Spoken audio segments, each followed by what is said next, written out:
Welcome, orange men and ladies, to another episode of Ty Thoughts with Tyler Morona. We are going to hear Tyler and his thoughts here shortly.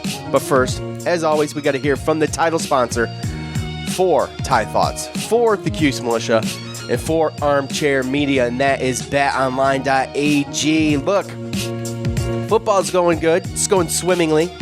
I mean, maybe not if you're a Syracuse fan, but it's being played, and that's a good thing. You might not be able to get to a game this year, but you could still get in on all the action. BetOnline is going the extra mile to make sure you can get in on everything imaginable this season, from game spreads and totals to team, player, and coach and props. BetOnline gives you more options to wager than any other place online. Head to BetOnline today. Use the promo code ARMCHAIR to take advantage of all of the great sign-up bonuses. BetOnline, your online sportsbook experts. Thank you, BetOnline. Now, here's Tyler.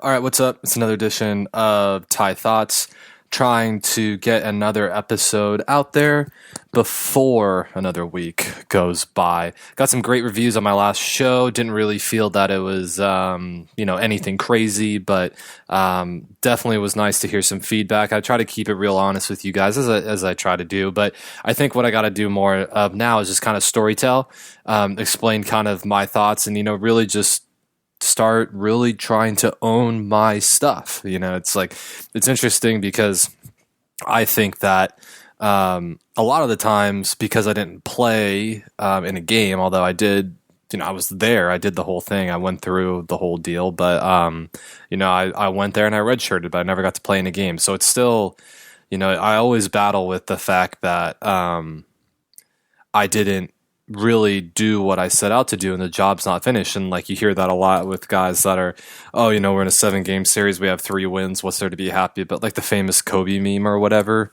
or the clip where he's like, job's not done, still got more to do. Championship's not won yet, it can't be happy yet. And I kind of live my life as if the job's not done yet.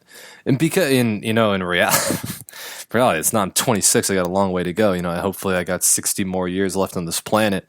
So job's not done. But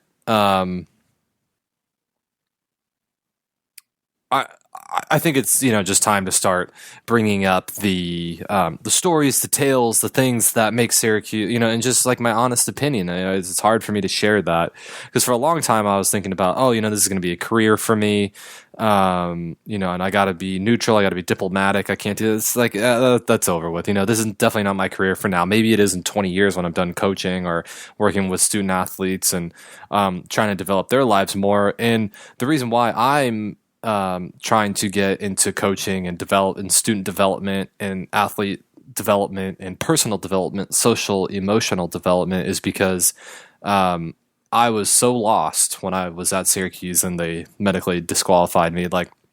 My outlook on life, my depression, my anxiety, my just overall humanness was at the worst levels that you could ever imagine. And it's because my identity was wrapped in something that was contingent on something else.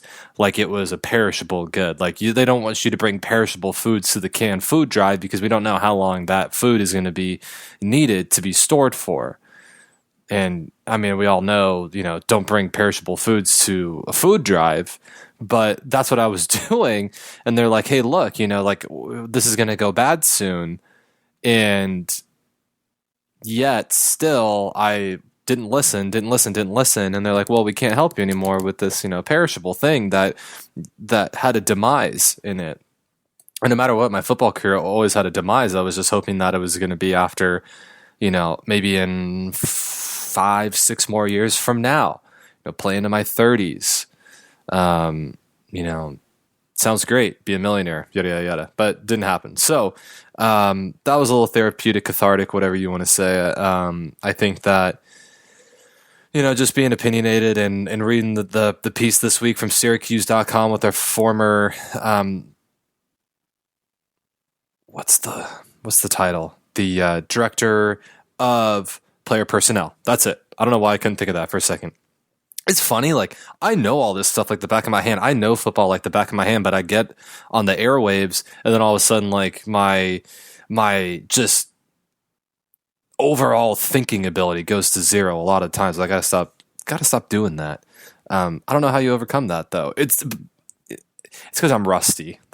That's really what it is. I'm just rusty at this podcasting game. I mean, I used to be able to do this like there was no tomorrow, but I also only used to work part-time. Oh, man. I only used to work like part-time, and I moved in with my girlfriend because I was like, I'm telling you guys, like, I was just lost for like 2 to 3 years. Like, and I want to say this here. None of this was Syracuse's fault. All this was our SEU's fault, or the football department. None of this was their fault. This was just like wrong place at the wrong time, and it really was true. Like, and I like, you hear about all these stories all the time, and you're like, oh well, there's no way I'm going to be a casualty of the game, and sure enough, I was. And it's like I just took that so hard that was the problem. It was like nothing. It's like yelling at this bottle of sunscreen I'm looking at right here. It's like, you didn't do anything to me. It's like I'm having a bad day and you're in my way. That was kind of the deal that was going on. So. I used to work part-time, literally probably pulling like $2,000 a month. Not even that. Definitely not that. Maybe like $1,500 a month, and maybe not even that. Maybe like $1,200 a month. I would have to like go into the nitty-gritty and see. And like living in Southern California, and that's initially why we moved out to Texas, because my girlfriend, now wife, and this is why she's my wife, is because she was like, hey, look, you are better than this. Like, you need to figure it out. And she was like, okay, like, you could try podcasting and working part-time, like if this works. And then like, it obviously didn't turn into a career. Although when I got out to Houston, it became, I don't think I've ever shared this, but I was like inches away from getting a job at the Houston sports talk radio station, like inches. I was like at the finish line. And, and then when that didn't go through, I was just like, fuck it. Oh, damn it. Sorry, Shawn, family show. Like, we're going to, like, I'm like, that's over. Like, if I can't even get into, and I forgot that Houston was like the third biggest market in the country. I'm getting discouraged. Like, damn it. Like, I'm not getting this. I knew I should have like just stayed at Syracuse and majored in journalism and gone to Newhouse, like I always wanted to do. Like, I don't know if anybody knew this, but like when I was in high school, I started podcasting. I started video blogging like in 2007.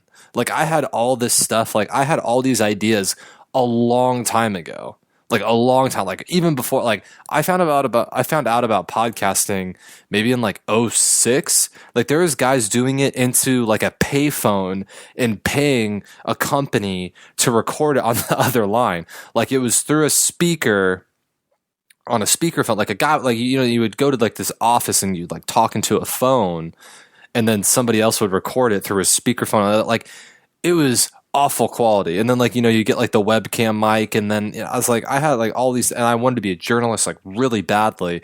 And I picked Syracuse and like Northwestern and Vanderbilt and a couple other schools like at the top of my list, USC, these big time communication schools with connections, because I thought that's what I was going to be able to do. That's what I wanted to do.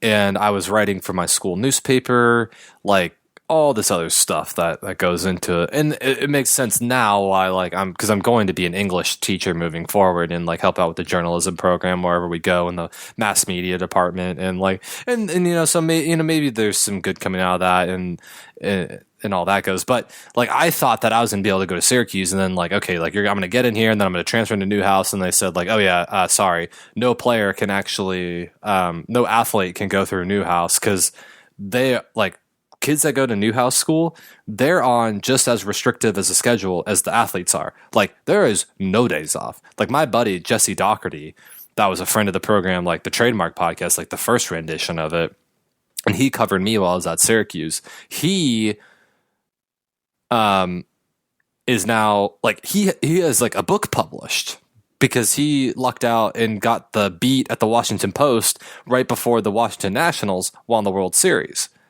Or a couple years before, but like, he had the long play going on. And it's just like these guys are so talented that go there.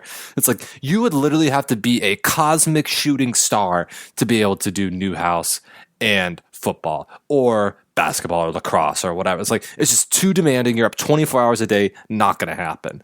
So I didn't know that. And that was kind of a drawback for me once I was there. It felt kind of like, hey, look, I didn't want to be an econ major, and that's eventually what I got my degree in. Even at Providence, I still went that route, business econ, and it served me well. And I went into the personal finance game, as a lot of you guys know, and it held no weight for me whatsoever. But and this is what I wanted to talk about was on my visit to Cuse. I think out of all the places I went, if I go back and I think I went to Miami, I went to UCLA, I went to where else did I go? I didn't actually end up going to Colorado. Shoot. Where else have I gone? Oh, I went to Cal, USC. These are all unofficial visits, the California schools. I have now, Colorado State. I don't know. There's a litany, but I think that at the time I would put Syracuse above or right on par with a San Diego State.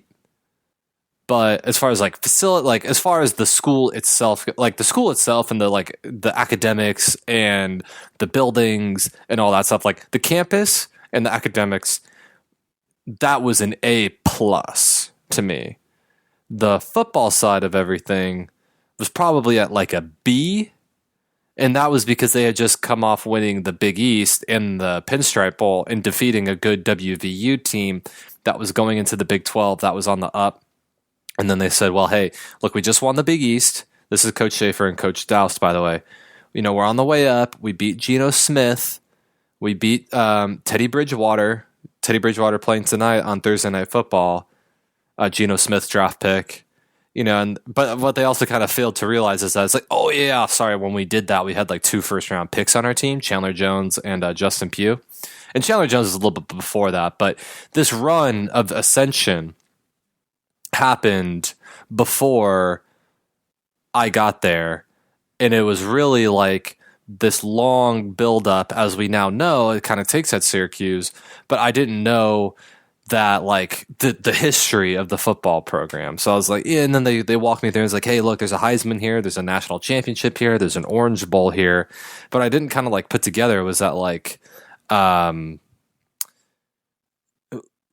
although there was a Big East championship, co-championship rather, and a couple bowl game wins in recent years, and look, we won the Texas Bowl when I was there too.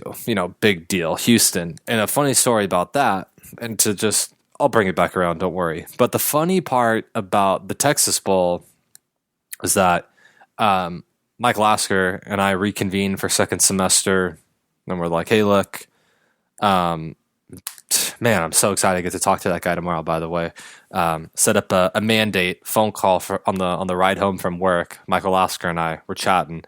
Can't wait. It's the new best thing in my life. And also, I go on these power walks twice a week around Southern California. If anybody's looking to have a call during that time or to chat during that time, I'm looking for a power walk phone call person just to talk to. So if that's you out there, if you want to power walk with me where you're at, that's totally fine. But I have a lot of conditions, just to let you know. So you may inquire, but you may not get it. We reconvened for second semester, and I don't think I've ever had a crazier night than the first night back from Christmas break. Because the secret about Syracuse, and you only learn this after you've been there a semester or two, is that the thing that you want to do is you want to get there a week early, or whenever they allow you to come back to your apartment on South Campus. Let's say it's okay, the semester is starting on the 8th of January, but you can start moving in on the 4th. You want to move in 6 a.m. on the 4th, because they like there's no rules for those like that week beforehand. Like they just are like, okay, like you have nothing else to do. So what do you think happens? Like we just got so hammered every day. And I was like, this is the the funniest.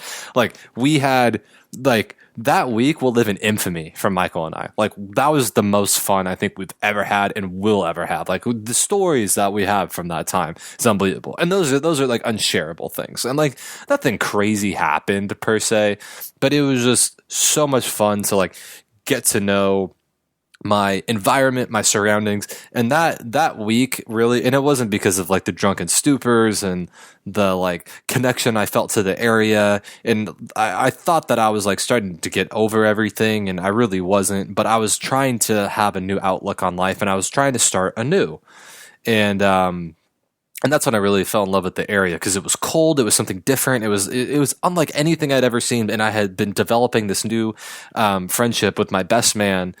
And really, you know, it's like, okay, outside, it's off season. You just have a lot of fun in the off season. And Michael and I, we say, it's like, hey, you know, look, and he was telling me all about the bowl game and his experience there and all that stuff. I didn't travel because they said that if we wanted to go to the bowl game on the program's dime, we had to stay on campus for Christmas break the entire time, even though it was on December 31st, the bowl game, and then we get to fly home that night. And I was just like, look, there's no way I'm missing Christmas and New Year's in Pasadena, California, the granddaddy of them all, for the Rose Bowl. I ended up actually going to the Rose Bowl game that year, which is kind of funny. Michigan State versus Stanford. And it was all such a bizarre deal. So, and then Michael comes back, he's like, you know what, dude? I'll tell you what.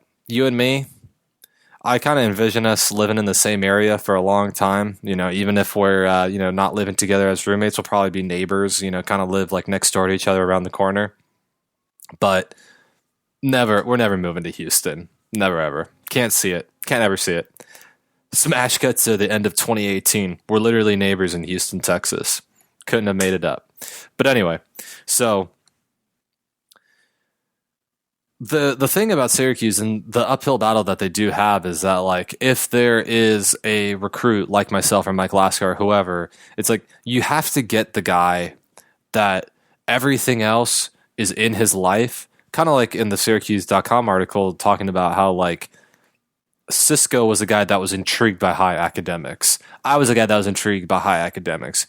Or it has to be a guy that's like, I'm intrigued by X that Syracuse has. And to me, what USC is doing, and this is what I've been on the record on the Cuse Militia show, saying that, like, if Syracuse isn't doing the name, image, and likeness deal with a broadcast company in New York City, they are out of their minds. They have to be hitting the pavement hard. Like, who is going to represent our college athletes? Like, the coaching staff or whoever is in that position that Landon Salem vacated. I haven't even kept up with it. The player personnel guy or the pro, whatever the guy is, the director of operations, Brad Whittick. He's got to be pounding the pavement, making sales like every day. Like, look, we got guys coming through. We got new recruits coming through. You got to be the name, image, and likeness on these guys. Like, we have to look for guys that the football aspect of it. And when I saw that, like, oh, you know, we have these NFL guys, the Joneses came to come see me at my official visit. It was like, oh, wait, football is possible here. Like, if you're good, they'll see you. You'll play at the next level. Like, you have to get a bunch of guys that believe in themselves. And for whatever reason, I think that's kind of what we see with the Syracuse team is a lot of the times, like, they don't believe in themselves because they don't think they can win.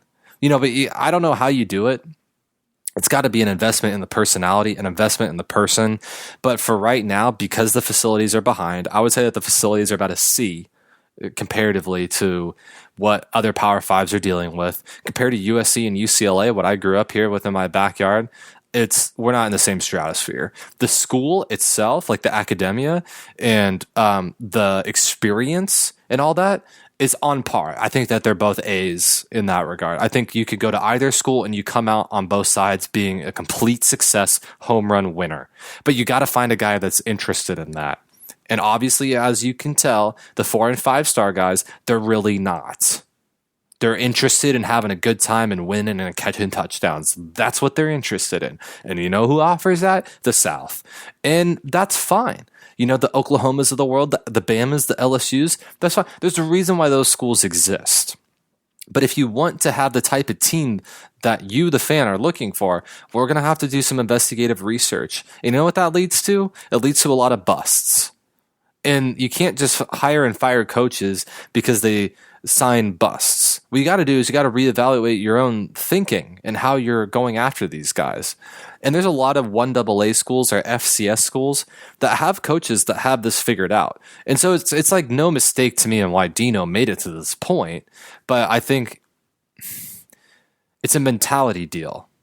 And we saw the mentality against Clemson. And that's why I'm saying, like, that's where this whole thing is coming to a head. Is that, look, the facilities aren't great.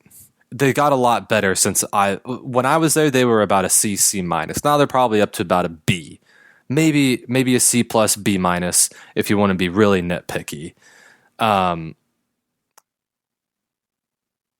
But, like I said, everything else about the school has the ability to really impress. And there are a lot of athlete-friendly majors. There are a lot of things to kind of skirt the issues, but the same problem still kind of persists. Like, we're going to lose a lot of battles with a lot of teams because Syracuse is out of the way.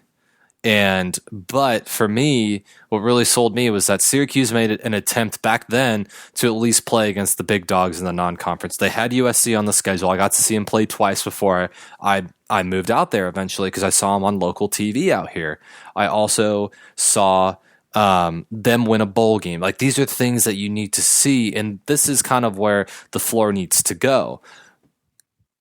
And I really agree with Coach. I think that he has done a much better job in his recruiting classes. He's just been decimated, and I mean decimated by injuries and all that stuff. And this was honestly, for me, I think last year in particular, if all those medical DQs didn't happen, because guys, we're forgetting like how many medical DQs there have been on that offensive line. And if you really go into it and you do the research, I think there was a .com article about this too, that's just like listing all the offensive linemen that we've been going through. And it's hard to have a special unit when the unit that means the most isn't there. And we all know that. But the two sides of this lateral thought, which is, if you haven't kind of tell, like I try to bring two sides together and meet in the middle for a point, is that we get mad about Syracuse because we think, well, shouldn't this A school, this A-level school, this top-tier party school, this a lot of fun, this area that it means so much, and it's the university's committed. You would think that the floor is higher than one win to this point. But as we're finding out, when you play in the Power 5, the floor is 0 wins. The floor is losing every game because you know what? Everybody else wants to win too. The reason I went to Syracuse was because I saw them win for a couple of years. And ultimately that year, that it was my time to go there. And I said, well, you know, I can look at Miami, the U, my dream school, place that it was incredible to receive the call from Coach at the U. And I will go down with that for the rest of my life. And you know what, to me, like that means something to me. And to have your dream school come and contact you and say, hey, look, because after I got the offer from Syracuse, I sent an email to them and said, hey, look, I'm going to go to Syracuse, but don't let me go there. So I went on my visit to Syracuse thinking that I was going to pull the rug out from under Coach Schaefer's feet, and I was going to go to Miami the next weekend and commit on my visit, and the rest was history. That's what I was. I was a hurricane. But we went down there, and I took one look around, and I said, they don't win right now. They have a bad record right now. And the one thing that never happened to me down there was standing in Charlie Loeb's apartment with Sam Rogers, Zach Chabane, Justin Pugh, Alec Lemon, and Jared West, and them all getting up and saying, you are going to be like us one day. And you have to like it here, not for any of the reasons that you saw today. Not on your campus visit, not on your facilities visit, not on your, hype train visit with Coach Doust. You got to like us. You got to like yourself. And you got to want to play here. You got to want to do it for the guy next to you. And that to me was something special. That was something that I've never encountered since, and I don't know if I will ever encounter that again, but I hope to give it away. And so recruiting in the game that we're playing here with Syracuse is that I think we have a couple special dudes right now on the roster.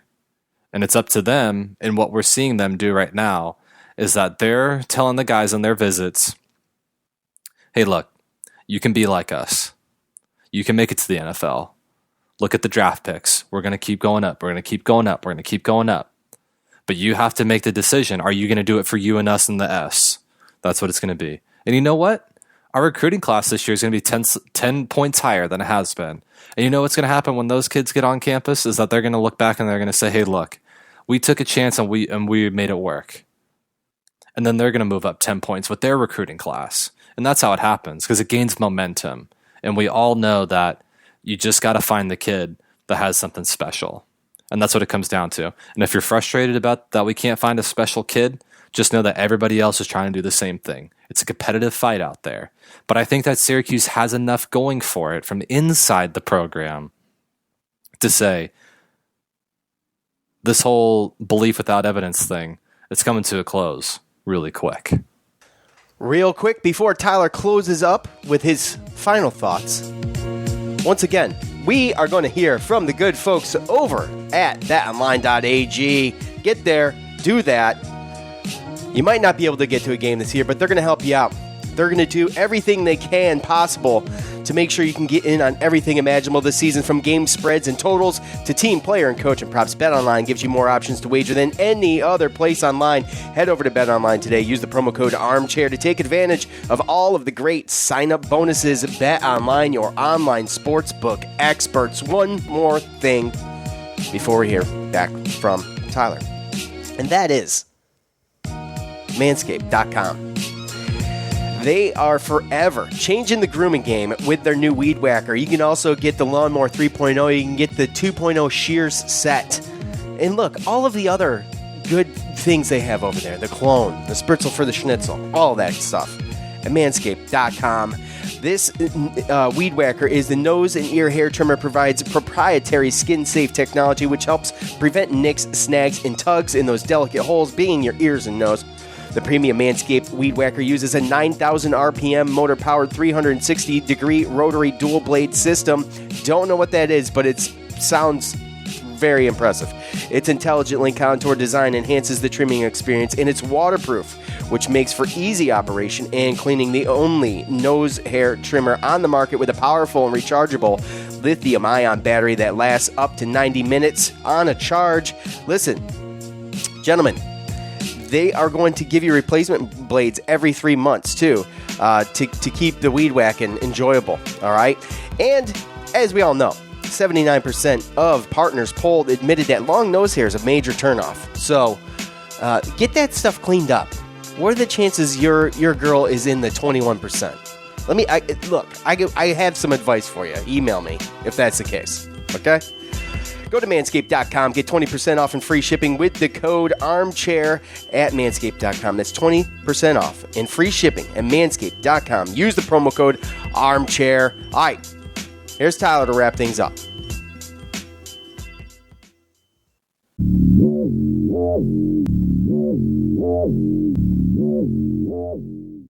So a couple things that happened to me this week that I wasn't real stoked about. This is where we get into Ty thoughts. for the week. This is the show. This is what I get most proud of with this show, is that I get to talk to you guys a little bit about my life, and it helps me feel better about myself, which in turn I hope makes you feel better about you. This week, the Dodgers won the World Series, and to me, the most fun in my life comes seeing the Dodgers lose. And you may think, well, that's crazy because, Tyler, you grew up in Los Angeles County and all that stuff. But look, I'm an Angels fan. And to be an Angels fan growing up in Los Angeles County was to be ostracized all the time. Same thing with being a UCLA fan, because USC was dominant. And I got made fun of a lot. But let me tell you something, guys. It's good to have an adversary. Sometimes your adversary needs to win in order for you to have a good perspective on what you're doing, right? So when your adversary wins, you know what you're up against. Same thing like with this year with the NBA. Wow, I brought it back to the NBA. You didn't think I was going to do that? I sure did. So when the Warriors are cooking and they're good, and like Steph Curry's going off and they're winning championships, it just there's a Goliath to tackle. And when the Dodgers are losing so many years in a row, it's like there's this Goliath that's like they spent $1 billion on this World Series. Over all the years that they've been really pumping into that team and doing the analytics department and having Dave Roberts be the puppet to the GM's marionette. And it's like they're doing all this stuff that's unconventional, and they still lose and they still lose and they still lose. It's like, I need my adversary to win so I can see them lose again. I know that's a weird spin zone, and I'm spinning this in a way that's favorable to me because I'm not having a good time with this. Okay, I'm just not. You can say that they deserve one. Clayton Kershaw, good for him. I don't care about any of that. I hope that they lose the next 100 World Series because it sucks to be able to watch them win. But you do need an opponent in your life because if you don't have one, your life is stale and you know it. All right, so that's that. Secondarily, my high school football coach passed away on Tuesday of this week, and he and I did not get along. You might think, well, he had this probably star high school player because he played D1 at a Power 5 school, and he did. He had me there, and we differed and we bickered, and we just did not see eye to eye on everything, and I held it over his head that if he didn't play me where I wanted to play and I didn't get the right amount of snaps that I would transfer, and I even almost went through with transferring one time in high school until my dad said I couldn't do it. And weirdly enough, I'm in coaching now and teaching because of him. And I was never able to bridge the gap with him and really make amends the way I wanted to, because from my perspective now, I see how much he did for me. And he even helped me get my position at HBU because the college coaches at HBU knew my head coach from St. Francis, and they knew him well and they liked him. And I mean, everything that I did was because of Coach Bonds. And I was hoping so much to win and impress him, just to show him like, hey, you meant this much to me, and you always will, Coach. But now I'm never going to be able to talk to him again. And I haven't talked to him for so long, and I feel so bad. Because even when I was struggling with my depression coming out of Syracuse, still didn't make it easy on him. And I think he tried to maybe extend a lifeline somewhere in there, but I wasn't ready. And I think for this week, having that adversity is the character building that we all need. But at the same time, I can't let myself anymore let the difficulties cloud my vision of what a good thing is as well. Like, I can't stare a gift horse in the mouth anymore with whatever that is. And I think for me moving forward, I have to be more aware of my surroundings and just come into contact with my feelings and think like, hey, is this justified or not? Because if I'm blowing my wife off, if I'm blowing my family off or something, and it's like, who knows? Because I may never be able to talk to this person again. And I don't want to make this a downer at the end of the show. And I can start cracking jokes again. Don't get me wrong, but I don't want to be in a position anymore where I have to say I can't do that anymore. I'll never be able to do that again. because that's just not fun. And if there's someone that you're looking to help that you can't help anymore, maybe it's time that we start looking at community service. Maybe it's time we start looking at donations or something. Because to me, when I get fired up in the morning is when I think about, I'm going to go help somebody out today on that football field or in the classroom. Like, I'm going to go make somebody's life better. And that's what my coach tried to do for me. And that's what I'm going to keep doing for the rest of the time. Is that as long as I'm alive and I'm breathing, you got to aspire to inspire before you expire. That's the only way to do it. All right? It's the same thing like with Omari Palmer's shirt at Mayfest. Is you got to, what was it? Young, motivated, educated? I forgot. But hilarious. I mean, hilarious. I'll have to find it. But it was just that was such a tough day, and I was not prepared for something like that, and the gravity of it too. To think that, like, even though I had so much resentment, I couldn't let it go in time of before he passed away in time, and I have let it go, and but we were just never in the same place at the same time, and for me to be able to properly make my amends. So. If that's something that you need to do this week, now's probably the time. And before we get out of here, I'll read you Omari Palmer's shirt, because we are all like this in our own regard. I still have the picture right now. It's Clay Cleveland standing next to John Miller and Omari Palmer. Omari with the biggest smile I've ever seen, with the shirt that says motivated, educated, and never duplicated. So because we're never duplicated, don't take it for granted. Just love everybody. All right.